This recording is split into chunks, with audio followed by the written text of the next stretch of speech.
ang ganda mo ngayon. Ano? Alam mo namang nag-heels talaga ako ba? Tsaka, pinapanood ko yung sayaw mo kanina, parang... Tama na daw. May sumigaw dito, tama na daw. Nasasaktan na Dito ba? tayo sa gitna.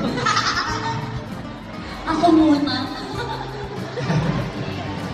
Ayan, siya. Naghatid ng matinding kilig sina Kim Chiu at Paulo Avellino sa isang special na event ng Chowking, kung saan parehong nakapulang kasuotan ng dalawa. Ang kanilang presensya ay nagbigay ng kasiyahan at excitement sa mga tagahanga na dumalo sa naturang kaganapan. Isa sa mga highlight ng event ay ang nakakakilig na duet nina Kim at Paulo. Marami ang napahanga sa kanilang magandang chemistry sa entablado dahil upang magyawan at kiligin ang audience.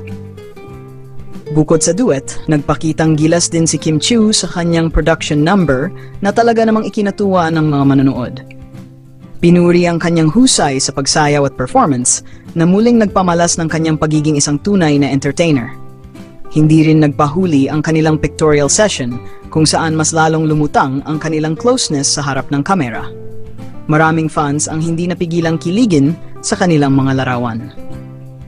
Naging matagumpay ang event at isa ito sa mga hindi malilimutang pagtatanghal nina Kim Chiu at Paulo Avellino. Patuloy nilang pinapatunayan ang kanilang talento at husay sa pagpapasaya sa kanilang mga tagahanga.